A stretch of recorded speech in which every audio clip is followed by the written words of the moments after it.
Welcome back to another episode of MotoGP Mac, and today we're going to talk about the upcoming race this weekend for the Grand Prix of Thailand at the Chang International Circuit.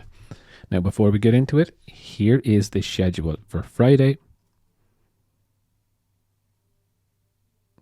Here is the schedule for Saturday. And here is the schedule for Sunday.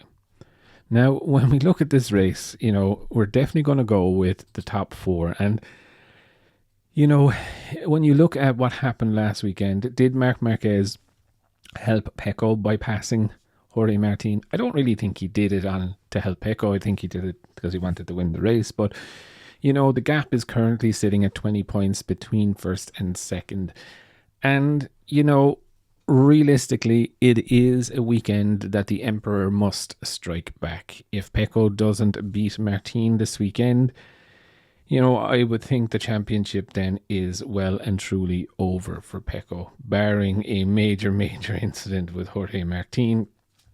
I think, if he gets to 25 or 26 points of a gap, I think it's going to be very, very hard for Pecco to come back. So this weekend, I think it is one of those situations where Pecco has to win it or bin it, quite frankly. And I wouldn't put it past him either. Last year, when we think of this race, there was a fantastic race between Jorge Martin, Pecco, and Brad Binder. So it's definitely going to be interesting between the top two who is going to do what.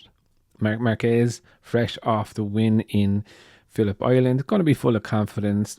Let's see how he goes on this circuit.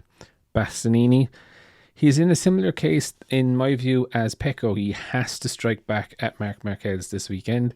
There is only, 14 or 15 points between them for third in the championship.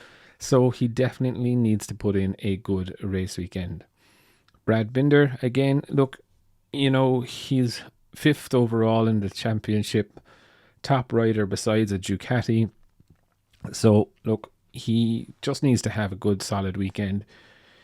Pedro Acosta, not sure yet if he's riding. I presume that he will be because he hasn't been ruled out as of yet.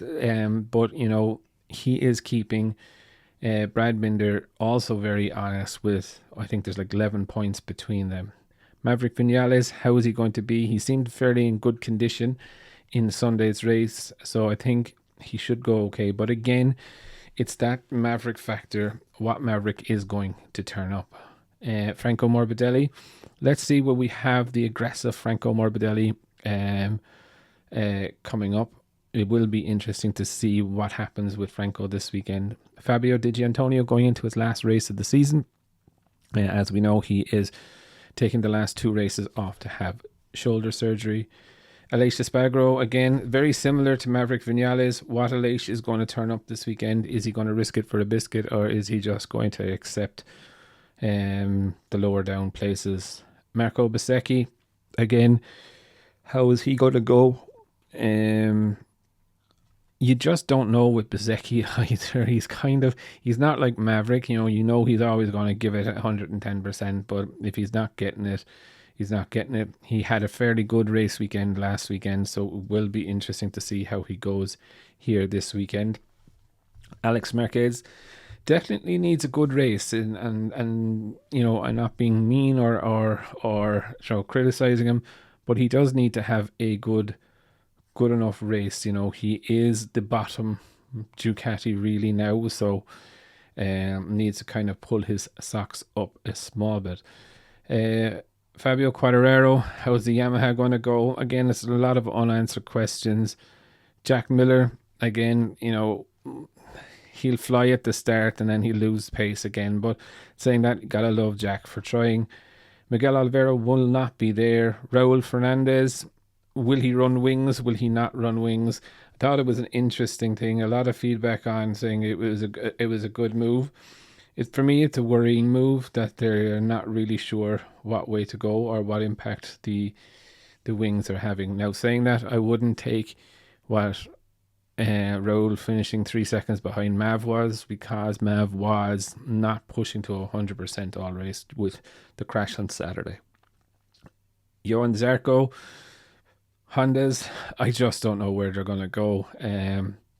Will they be struggling for the top 10? I think so. I don't see them unless people crash out. Any of the Hondas getting into the top 10 this race weekend. Very similar for Alex Rins and Augusto Fernandez. Don't really think so. But all in all, kind of excited for the race weekend. Realistically, this is the ultimate squeaky bum time for the championship. Pecco has to hit back hard this weekend. If he finishes behind or any more than 25 points at coming out of this race weekend behind, then I think it's definitely a major problem for Pecco, and I definitely think it will be stacked against him if it is the case. But I would definitely love to know your thoughts. Who is your fastest man on Friday? And what do you think is going to happen in the championship fight? Definitely leave your thoughts in the comments below. And I'll be back again tomorrow with another video.